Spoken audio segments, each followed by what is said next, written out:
My name is Jeremy Counseller. I'm the Dean at Baylor Law School, and welcome to another episode of Counselor's Corner.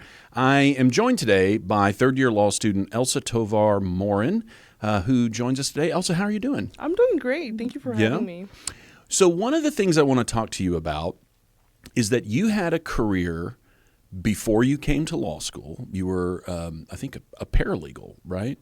That's right. Okay. So was there something about being a paralegal or legal assistant that made you want to go to law school? So it's actually a funny story. I wanted to go to law school immediately after I graduated. But during that process, I ended up having my one and only son. So I took some time off, and then that's how I started that paralegal route.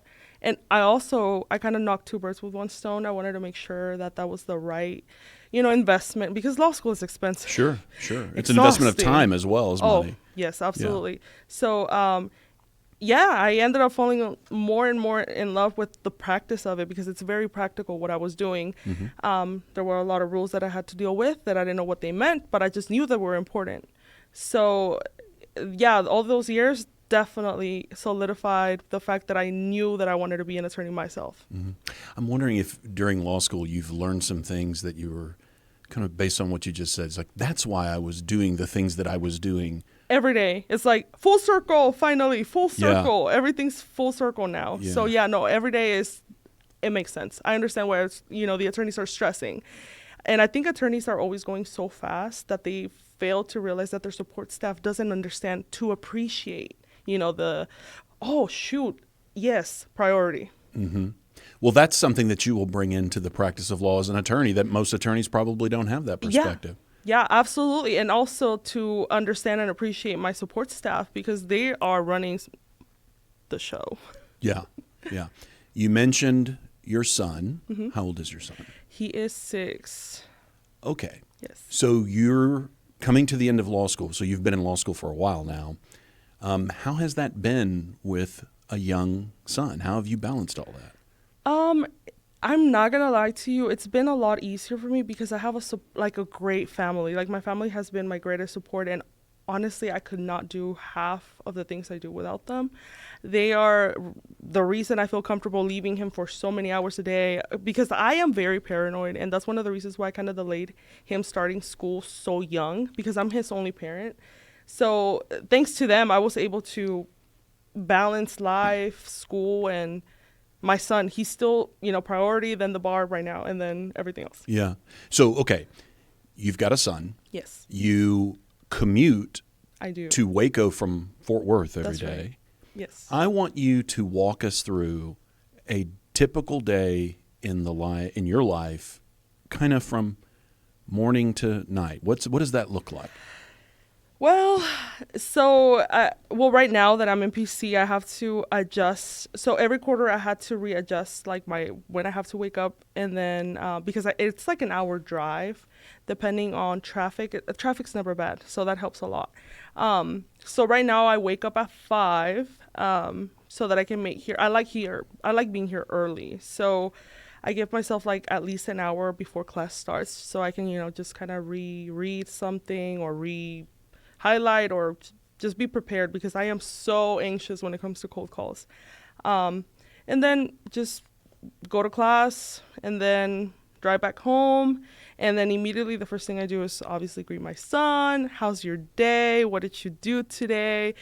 And then he's always anxious and wants to know, hey, when are we going to do something fun? So I always try to allocate time on the weekends to do something, whether it's trying a new restaurant or I think last time when the Minecraft movie came out, it was post-final, so we went to go watch that. Mm-hmm. So definitely.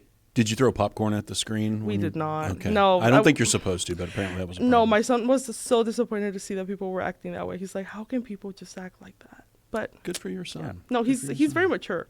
Well, it sounds like you're doing a great job of balancing it all, and you're doing, obviously very well in law school. And I think one day your son will appreciate all that you've done and what your family's done for you. I know you appreciate that. So that's all wonderful. Now, here's something that my understanding is you've done recently, and I want to talk about this.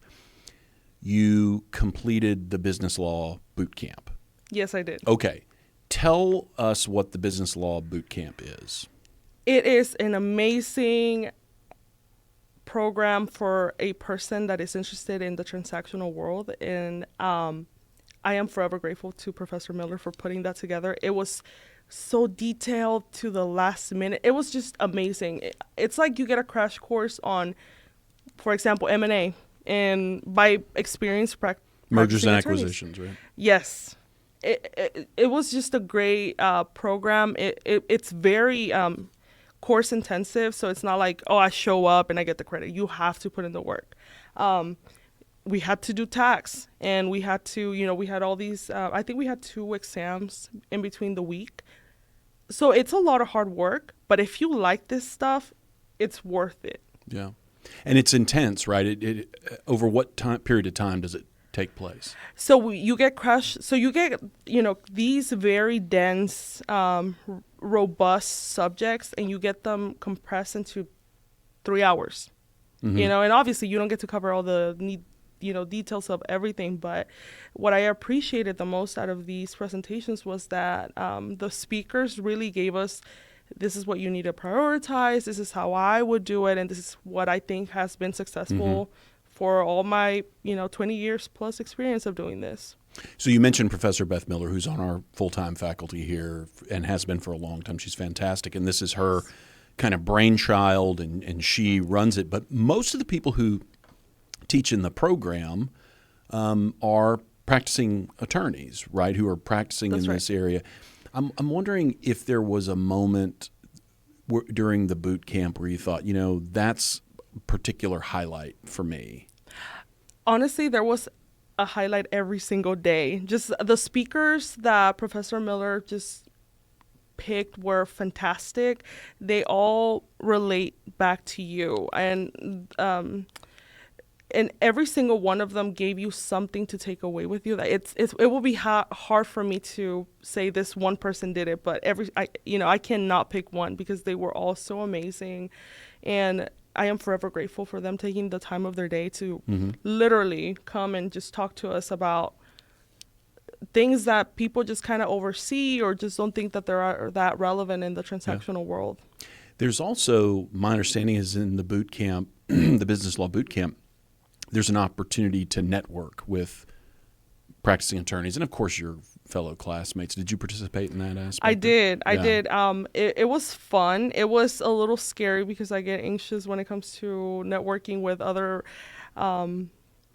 professionals, but I really appreciate the fact that I was kind of, I wouldn't say forced, but encouraged to just get out of that comfort zone and speak with people that are professionals like I think myself.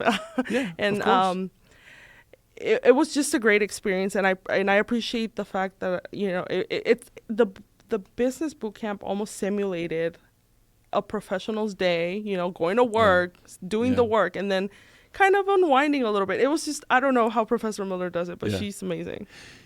I think it's so interesting that you say, and I'm grateful to you for saying, it makes me nervous a little bit to do that kind of network. You're sort of, for lack of a better word, schmoozing with people and talking to people that you don't know.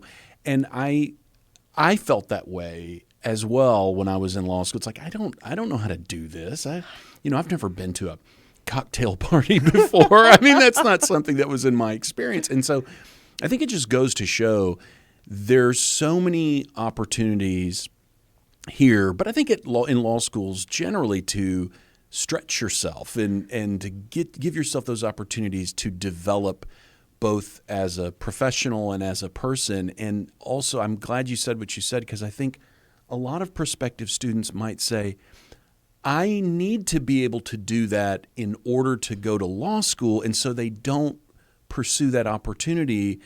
But the truth is there's all sorts of things you have to learn to do along the way, both as a law student and then in practicing law. And none of the fact that you can't do it yet or that it scares you a little bit shouldn't stop you, I think. No, and it's funny that you say that, but I think Baylor, and I'm not trying to toot Baylor's horn. Please do. Please do. honestly, Baylor Law has since I've been here pushed me out of my comfort zone, but for the better. And at first, when I was going through it, I would be complaining and why am I doing this? I hate it. Once I'm on the other side of completing that, I am a much more versatile person. I am a little less scared to network and, dress up and interact with these seasoned attorneys. As prior to that, I would have been, or even right now that I'm in PC with speaking in the court and addressing a judge, it's a little less intimidating than, if I would have just done it fresh out as a baby attorney. It's I have a little confidence that I think would help me get through it. When I was going through law school and at Baylor, I went to Baylor, there were lots of things when I knew they were ahead of me, I would say, I don't want to do that. That scares me. But on the other side of it, I look back on it and say, I'm so glad I did that.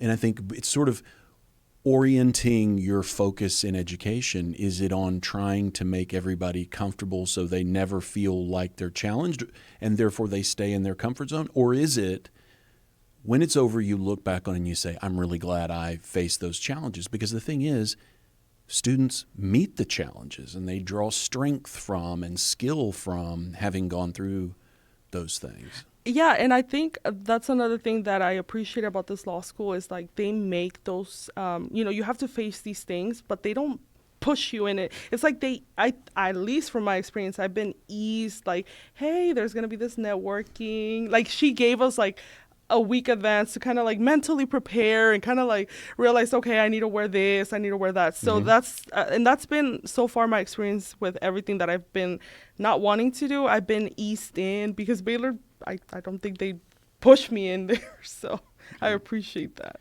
Did the program, of course we have courses other than the boot camp that deal with business and transactional law, but did the boot camp in particular make you more interested in a particular practice area or help you focus on what you might want to do after law school? No, yeah, it did. So I do appreciate a lot of what Professor Miller does, and that's one of the biggest reasons I realized that I needed to do this boot camp in between PC quarters, as crazy as it sounds, because I realized that after taking that extensive program, I was able to realize that transactional is definitely something that I'm very interested in, particularly business. Anything business related is just really piques my interest.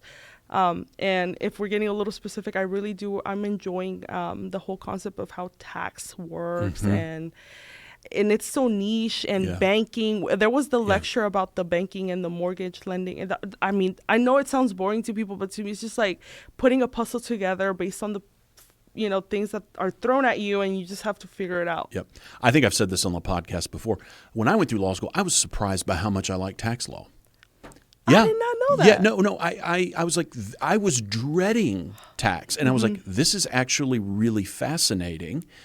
And I'm kind of hesitant to say this, but when I did clerkships during the summer at some law firms, I actually spent some time in a transactional section because I thought I might want to go that way. No, I didn't. Yeah. I didn't end up doing that, but I thought it was all really interesting, and I think it's important, and I say this a lot, that students come with an open mind to law school because you encounter, like you did with banking and with tax. Okay, wow, that's a really fascinating thing. And I also hear a lot of students say what you just said, that they love the kind of problem solving, the puzzle aspect of it is appealing to a lot of students. Yeah, and the other thing that I appreciate about transactional practice is that it really makes you want to zone in on the little details. And a lot of people tend to oversee that, those details can prevent millions of dollars. Sure. Like if you can define that term, you're saved. That's, and I like that. And now I'm always like looking for liability. I'm like, oh my gosh, that's liability right there. If I don't, it was little things, but paranoia can help as a lawyer. It can help a little bit. It's helping me. Yeah. Well, that's fantastic. Now, when are you going to graduate? Do you know when that's going to be? Yes, this August. this August. Yes. It is around the corner. It is. Thank God. Holy cow. Well, I want to say something. I am so grateful to your family members who are helping you do this by, helping with your son, because this August is going to be a wonderful day for you and for your family. It's going to be a really great thing, and I know it's taken a team effort. So. Oh no, it is. It's literally taking my whole village, and I am forever grateful, and I am so excited for, that day. But more than anything, I'm so grateful that I chose this school over the other ones. So are we. We're grateful too, and so I think your family gets free tax advice for life. Okay, now we're moving to the lightning round. Your answers have to be short, and the questions are somewhat silly. Okay. Okay. All right. Do you prefer sweet or salty snacks? Sweet. Are you more of a morning person or a night owl? I think you kind of already answered this. Yeah. I'm actually a night owl now. Yeah. But if I get to choose, I'll sleep in. But okay. Yes. Would you rather read a book or watch a movie? I'll read a book. What kind of books are you into? Right now, I'm into spiritual consciousness, so just being present in the moment, so things like that. Pancakes or waffles? Pancakes. Window seat or aisle seat on a plane? Window. Favorite season of the year? Fall. If you could teleport anywhere in the world right now, where would you go? Japan. It's lightning round. I can't follow up, although I want to. Favorite holiday? Oh, Christmas. Favorite restaurant in Waco, to the extent you ever get a chance to have a meal in Waco? Well, so far, the only place I've really tried has been Cava, and it's really good. So I don't know if that counts as a restaurant. Okay. If your life were a movie or a book, what genre of movie or book would it be? A drama. A drama. Okay. All right. I understand you have a question for me. I do. Just one, because Okay. I know we're kind of running out Okay. of time here. Well, you Okay. got all the time you need. You take all the time you need. Okay, so what is if you could pick one value that you hope every graduate of this school carries into their career, what would it be, regardless of their career path? Yeah.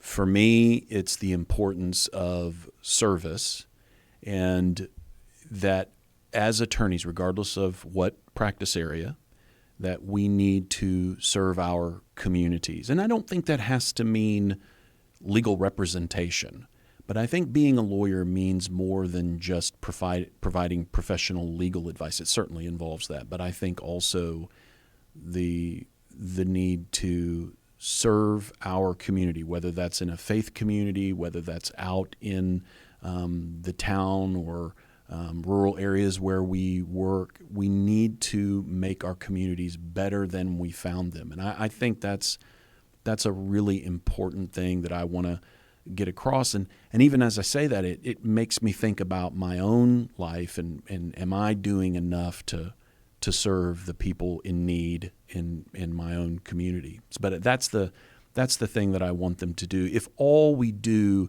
is serve ourselves with our law degrees, I think we've not done as well as we could.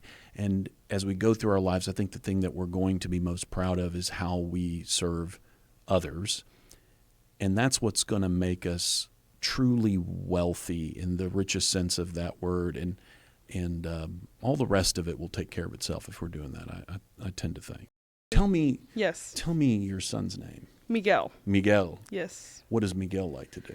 He likes to play video games. What does he play? He likes first-person shooter games. So do I. I do too. That's like my pastime. What do you play? It's this battle royale. I don't know if you've heard of it. It's Apex Legends. Apex Legends? I don't play Apex Legends, You but don't my play? son plays Apex Legends. Really? He's excellent. He is. He's How old is excellent. he? 24. Oh wow, that's okay. Yeah. I'm turning 29 in August, so I feel like I'm old to play video games. But Well, fun. I'm much more than 29, and I play video games. My game is Black Ops 6. I used to play. I used to play Call of Duty a long time ago. Yeah. but So here's the thing. So I play the story. Not I've done that, but I right. play online. Fighting people. All of a sudden, it used to be you had like I don't know, a dozen characters that you could pick from in terms of what you look like. Recently, they got Ninja Turtles. I mean, I got killed by a Ninja Turtle the other day, and I was just like, this is stupid. A Ninja Turtle with a machine gun. And that's just dumb. Okay. But I still play. Okay. Thank you. Elsa, thank you so much. I'm so proud of all that you've done and all you've achieved, and I look forward to your graduation. I'm excited. Thank you for having me. Thanks for being on.